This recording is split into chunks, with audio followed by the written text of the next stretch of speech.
Welcome दोस्तों, आप सभी को एनएलपी के वीडियो सीरीज में स्वागत है। लास्ट दो वीडियो में हम लोग देख रहे थे पहले फॉरवर्ड बायस क्या होता है, फॉरवर्ड प्रोपगेशन क्या होता है, और उसके बाद हम लोग देखे थे ग्रेडियंट डिसेंट क्या होता है।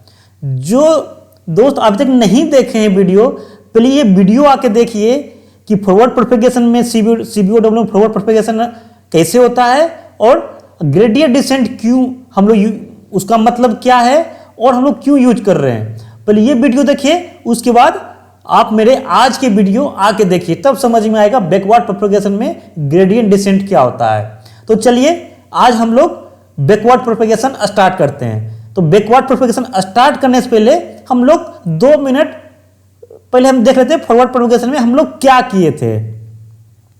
तो चलिए हम लोग पहले देख लेते हैं फॉरवर्ड प्रोपगेशन में सीबीओडब्ल्यू में। सो मैंने बताया था यहां पर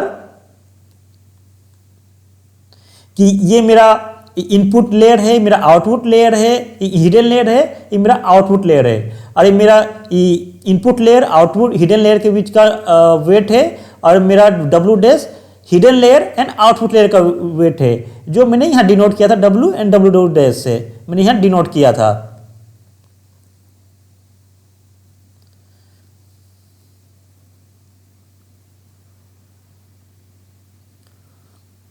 और दोनों फॉरवर्ड प्रोपगेशन में किस प्रकार किए थे, कोई ये सिंपल सा हम लोग लिए थे, हम लोग इनपुट लेयर है, आउटपुट H1 है, सिंपली H1 W1 X1 करके मैंने एक मैट्रिक्स बना था, H और WX के साथ मैंने एक मैट्रिक्स बना था। और फिर मेरा हम लोग फॉरवर्ड प्रोपगेशन किए थे hidden layer and output layer, hidden layer फिर आउटपुट लेयर के बीच में जो मेरा U1 U2 U3 U4 था, उसका फिर एक मैट्रिक्स हम लोग बनाए थे। तो इस पर मैंने मैट्रिक्स बनाया और इसको हम लोग कहां से पास किए थे, इसको हम लोग सॉफ्ट मैक्स से पास किए थे। तो सॉफ्ट मैक्स से पास करने के बाद मेरे पास ये आउटपुट आ गया था, जो मेरे पास एक कंडीशनल प्रोबेबिलिटी आ गया था, जो हम लोग उस वीडियो में पूरा डिटेल में समझा है। जब मेरे पास आउटपुट आ गया, उसके बाद हम लोग क्या किए, उसके बाद हम लोग एरर निकाले। उसके बाद एरर निकालने के बाद ये फाइनली हम लोग एरर निकाल लिए। जब एरर निकल गया तो अब मेरा कोशिश क्या होगा बैकवर्ड प्रोपगेशन में कि मेरा एरर को कम करे। और एरर को कम कैसे करेंगे, हम लोग जो मेरा वेट है, जो मेरा मॉडल का वेट है, इसका वेट को हम लोग ऑप्टिमाइज करेंगे। जो मेरा ये दोनों वेट है, इस दोनों वेट को ऑप्टिमाइज करके एरर को कम करना है, ये मेरा बैकवर्ड प्रोपगेशन होता है। तो बैकवर्ड प्रोपगेशन क्या होता है, तो बैकवर्ड प्रोपगेशन में मतलब हम लोग वेट को, जो दोनों वेट है, जो भी वेट है हम लोग के इनपुट और आउटपुट लेयर के बीच में, उसको ऑप्टिमाइज करने का तरीका जो होता है, जिससे हम लोग एरर को रिड्यूस कर सकते हैं, उस तरीकों को हम लोग यूज करते हैं बैकवर्ड प्रोपगेशंस। ये हो गया मेरा बैकवर्ड प्रोपगेशंस। तो कैसे करते हैं, तो देखिए ग्रेडियंट डिसेंट, तो हम लोग बताए थे ग्रेडियंट डिसेंट क्यों यूज करते हैं। तो हम लोग पहले देख लेते हैं कि जो एरर है, एरर के रिस्पेक्ट में हम लोग वेट के साथ उसको हम लोग डेरिवेटिव लेंगे। तो डेरिवेटिव लेंगे, ये मेरा क्या एरर है और ये मेरा वेट है। देखिए फर्स्ट वेट हम लोग जस्ट उल्टा चलेंगे, ये मेरे पास ये यहां पर मेरे पास एरर है और ये मेरे पास वेट है डब्ल्यू डैश। अब हम क्या चलना है, हमको सीधे उल्टा चलना है यहां से। तो हमको क्या करना है, पहले इसको हमको ऑप्टिमाइज करना है, तो इसके रिस्पेक्ट में हमको एरर को कम करना है। तो हम लोग क्या करेंगे, हम लोग डिफ्रेंशिएट करेंगे। डिफरेंस किस रिस्पेक्ट करेंगे, D by D W dash. लेकिन जो मेरा ई और डब्ल्यू के बीच में डायरेक्ट रिलेशन नहीं है, तो रिलेशन क्या है, मेरा यू के साथ है। यहां पर मेरा क्या है, यू है, मेरे पास डब्ल्यू डैश है, फिर यू है, और उसके बाद एरर आता है फाइनली। तो मेरा डायरेक्ट रिलेशन नहीं है, तो हम क्या करेंगे, तो ग्रेडियंट डिसेंट लगा करके हम लोग इसको यूज करेंगे। तो क्या इक्वेशन हो जाएगा, अगर डायरेक्ट नहीं है तो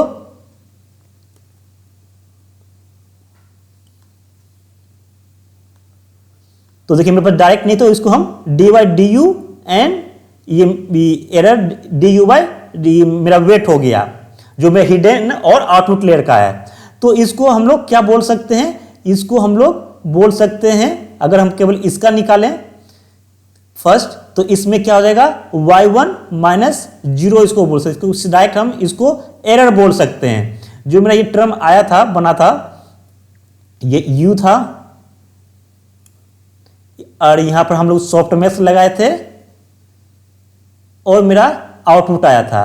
तो आउटपुट के बाद ही यहां पर हम लोग एरर निकाले थे। तो यहां पर मेरा क्या हो जाएगा, फाइनली अगर हम इसके रिस्पेक्ट में हम एरर को हम डिफरेंशिएट करेंगे तो फाइनली मेरा क्या रिस्पेक्ट में देंगे, मेरा y1 देंगे, अगर y1 के रिस्पेक्ट में हम ले रहे हैं तो y1 आया, तो इसको हम लोग मतलब कि एक तरह से एरर भी बोल सकते हैं, एक्चुअल माइनस प्रिडिक्टेड। तो प्रिडिक्टेड मान लिया हम यहाँ 0 है, तो हम लोग इसको हम लोग बोल सकते हैं एरर रिस्पेक्ट टू मेरा फर्स्ट जो मेरा नोड है, फर्स्ट नोड के कंपेयर में। और ये आया कैसे, तो यहां भी एक तरीके से देख सकते हैं, जैसे कि मेरा यहां पर है ये एरर मेरा सिंपल सा था, आ गया। और नेक्स्ट मेरा क्या था, ये जो इक्वेशन था dy/w1, तो इसको हम लोग कैसे कर सकते हैं, u हम लोग डिनोट किए थे, क्या किए थे, u इक्वल टू, हम लोग पहले भी देख सकते हैं,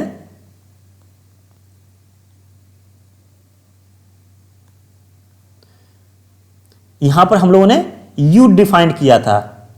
तो u मतलब कि यहां पर u आया था, मेरा जो वेट है और एज के साथ मल्टीप्लाई होके मेरा u का मेरा इक्वेशन बन गया था। तो इस u को हम लोग वहां सब्स्टिट्यूट कर देंगे। तो यहां पर हम लोग यहां सब्स्टिट्यूट कर दिए, जो मैंने डिफाइन किया u यहां पर है, तो सिंपल से हम यहां सब्स्टिट्यूट कर दिए। और वेट फर्स्ट वेट के रिस्पेक्ट में हो रहा है, केवल फर्स्ट वेट रहेगा, रिमेनिंग क्या हो जाएगा, ये 0 हो जाएगा। जब 0 हो जाएगा सिर्फ क्या आएगा, तो ये h1 आएगा। तो h1 आ गया। अब दोनों वैल्यू मेरे पास आ गया, तो क्या करेंगे, दोनों को मल्टीप्लाई कर देंगे। तो मल्टीप्लाई करेंगे तो क्या गया, ये मेरे पास e1 इंटू h1 आ गया। जो मेरे पास रिस्पेक्ट टू एरर आ गया, इसका क्या डेल्टा चेंज जो हो रहा है वे वैल्यू आ गया, तो हम लोग वैल्यू निकाल सकते हैं अपडेटेड वेट। मतलब हम लोग मेनली क्या करते थे, मेरा मतलब एमडे से मेरा अपडेटेड वैल्यू क्या होगा, मेरा न्यू वैल्यू माइनस मेरा ओल्ड वैल्यू माइनस मेरा एक मेरा कोई कांस्टेंट है जिसको हम लर्निंग रेट यूज करते हैं, और मेरा ये कोई डेल्टा है। तो डेल्टा ही ये हम यहाँ से डेल्टा निकाल ले, कुछ डेल्टा चेंज करने पर मेरा अपडेटेड वैल्यू है, और मेरा ये लर्निंग रेट है। तो मेरा लर्निंग रेट मेरा आने के बाद मेरा क्या हुआ, डेल्टा जो चेंज हुआ है, तो इसको हम लोग डाल रहे हैं e1 इंटू h1 से। तो फाइनली अगर हम केवल एक नोड के लिए, अगर हम n नंबर ऑफ नोड है, तो सिमिलरली तो हम लोग आई से हम लोग ये इक्वेशन सिंपल सा हम लोग लिख सकते हैं। तो ये तो सिंपल सा हो गया मेरे पास hidden layer, output layer to hidden layer.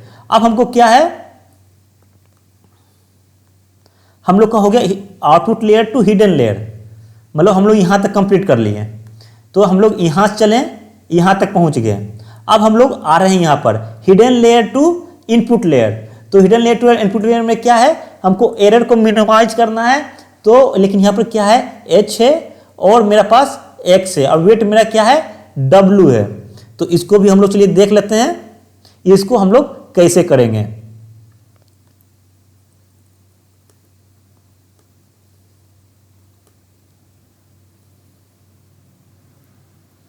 तो अब हम लोग क्या करेंगे यहां पर, तो हम लोग इसे ग्रेडियंट डिसेंट लेंगे विथ रिस्पेक्ट टू मेरा जो वेट है उस वेट के रिस्पेक्ट में लेंगे। लेकिन जो एरर मेरा है डायरेक्ट रिलेशन नहीं है, मेरा रिलेशन किसके साथ है, जो मेरा हिडन लेयर है उसके साथ रिलेशन है। तो हम लोग हिडन लेयर को d/h1 into del of h1 by del of मेरा जो वेट है वे उसका डिफ्रेंशिएट कर दिए। तो ये मेरा रिलेशन है इस पर था। अब इसको हम लोग यहाँ देखते हैं, इसको हम लोग किस पर कर पाते हैं, इसको हम लोग क्या करते हैं, इसको चेन रूल लगाते हैं। जो मेरा d/h1 है, तो मेरा क्या है कि d/h1 का मेरा कोई डायरेक्ट रिलेशन नहीं है। तो मेरा रिलेशन किस प्रकार है, जो मेरा h है, ये मेरा u इक्वल टू मेरा फाइनली जो रिलेशन क्या बनता है, u इक्वल टू ऐसे देखा जाए तो u equal to w dash transpose into h बनता है। तो मेरा इस प्रकार रिलेशन है मेरा, और u का वेट के साथ, u का मेरा एरर के साथ रिलेशन है। तो मेरा ये इस तरह रिलेशन है, तो इसको मेरा डायरेक्ट रिलेशन नहीं है, मेरी रिलेशन मेरा क्या है, u के साथ बीच में रिलेशन है। तो एक चेन रूल इसका बनाएंगे, तो d/du du/d of h same है। ये फर्स्ट के लिए हुआ, इस सेकेंड नोड के लिए, थर्ड नोड के लिए 4 नोड है तो 4 नोड के लिए। तो इसका हम लोग निकाले थे, ये मेरा एरर होता है, पहले हम लोग निकाले थे। और du/h1 में क्या होगा, अगर दोनों को हम डिफ्रेंशिएट करेंगे यहाँ पर u इक्वल टू w और h है, तो अरे इसको रिस्पेक्ट में D U by D H करेंगे तो मेरा क्या बचेगा, डब्ल्यू बच जाएगा। तो मेरा डब्ल्यू यहाँ आ गया। सेम है सारे नोड के लिए ये आ गया। तो फाइनली हम इसको इस प्रकार लिख सकते हैं। नेक्स्ट ये बचा, तो इसके लिए हम लोग क्या करेंगे, इसको हम लोग यहाँ लेके आ गए और h इक्वल टू हम लोग बताए थे h क्या होता है, हम लोग डिफाइन भी किए थे। देखिए हम लोग जो h निकाले थे, यहाँ h निकाले थे, h equal to W transpose into X, W transpose into X, ये h को हम लोग वहाँ हम सब्स्टिट्यूट करते हैं। अगर जिसको समझ में नहीं, इक्वेशन कैसे आया समझ में नहीं आया, आप मेरे फॉरवर्ड जो प्रोपेगेशन है वे वीडियो आके देखिए, वहाँ मैंने पूरा एक्सप्लेन किया है मैंने, एक बार आके वहाँ देख सकते हैं। तो अब यहाँ पर उसको मैंने यहाँ सब्स्टिट्यूट कर दिया। सब्स्टिट्यूट करने के बाद डी रिस्पेक्ट टू डब्ल्यू है तो मेरा x1 आ जाएगा यहाँ पर। यहाँ फाइनली मेरा क्या आ गया, ये मेरा x1 आ गया फाइनली।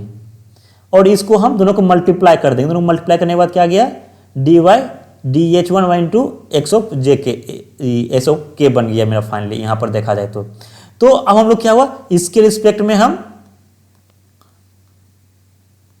इसको डिफ्रेंशिएट कर दिए और डिफ्रेंशिएट करने के बाद हम लोग क्या करेंगे, उसका वेट करेंगे। मेरा अपडेटेड वेट क्या होगा, तो मैंने बताया था कि मेरा new wait minus old wait minus learning rate into उसका डेल्टा। तो डेल्टा मेरा ये है, तो इसको डेल्टा को मैं यहाँ मल्टीप्लाई कर दूंगा तो मेरा फाइनली मेरा ये वेट बन जाएगा।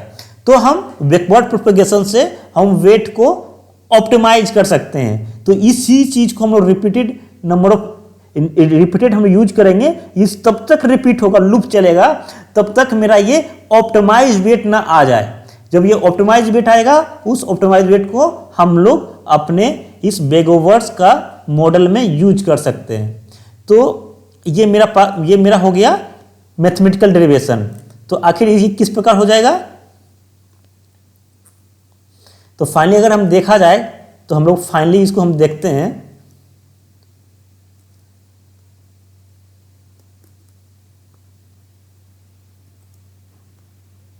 तो अगर यहां पर हम लोग देख ले, फाइनली हम लोग क्या किए थे, स्टार्टिंग से हम लोग इनपुट से h निकाले थे, h equal W transpose to h, उसको फिर हम वेट के साथ मल्टीप्लाई करके हिडन लेयर और आउटर लेयर मल्टीप्लाई करके u निकाले थे, डब्ल्यू ट्रांसपोज टू h, और फिर हम सॉफ्टमैक्स फंक्शन पास करने के बाद yj निकाले थे, कंडीशनल प्रोबेबिलिटीज इसका हम निकाले थे। और इसके बाद हम लोग यहाँ से एरर कैलकुलेट कर दिए, तो मेरा फॉरवर्ड प्रोपेगेशन हो गया। फिर रिटर्न किए बैकवर्ड प्रोपेगेशन में, हमको वेट को ऑप्टिमाइज करना है ताकि मेरा एरर कम हो जाए। तो फिर हम लोग यहाँ पर जाके वही ग्रेडियंट डिसेंट लगाएं, तो ये वेट को ऑप्टिमाइज किए इन दोनों के बीच में। फिर हिडन लेयर और इनपुट लेयर का जो वेट है उसको हम लोग ऑप्टिमाइज किए, और वेट को हम लोग अपडेट करके हम लोग अपना ऑप्टिमाइज वेट निकाल लिए हम मेरे मॉडल के लिए। तो मेरा मॉडल मेरा ऑप्टिमाइज मॉडल हो जाएगा। और ये एक डायग्राम है जो आप जनरल पेपर में भी देख सकते हैं। इसका जो जनरल पेपर है जो मैंने बताया था, जनरल पेपर रेफरेंस, वहाँ भी मिल सकता है। ये क्या है, मैं डिफरेंट ऑफ वर्ड है, जो जितना वर्ड यूज कर रहे हैं दिस अभी हम लोग समझाने के लिए केवल इतना पोर्शन यूज कर रहे हैं हम लोग। अगर मेरे पास अभी हम क्या कर रहे हैं, एक वर्ड के लिए यूज कर रहे हैं, मेरे पास के नंबर ऑफ वर्ड है, तो हम लोग के नंबर ऑफ विंडो यूज यहाँ कर सकते हैं। तो इस प्रकार वर्क करके उसका फाइनली एक मेरे पास ये मेरा कंडीशनल प्रोबेबिलिटी आएगा, उसको हम लोग चूज कर लेंगे यहाँ पर इस मॉडल में। तो चलिए ये मेरा CBOW मॉडल हो गया। अगर नेक्स्ट वीडियो में हम लोग डिस्कस करेंगे स्किप ग्राम मॉडल, और उसके बाद हम लोग केस स्टडी यूज करेंगे ताकि आप लोग समझ सके हम लोग as a hands on experience में एक केस स्टडी के साथ कैसे यूज करते हैं। अगर आप लोग को अच्छा लगे तो जरूर लाइक कीजिए, सब्सक्राइब कीजिए और अपने दोस्तों के साथ ये शेयर कीजिए। Thank you everyone.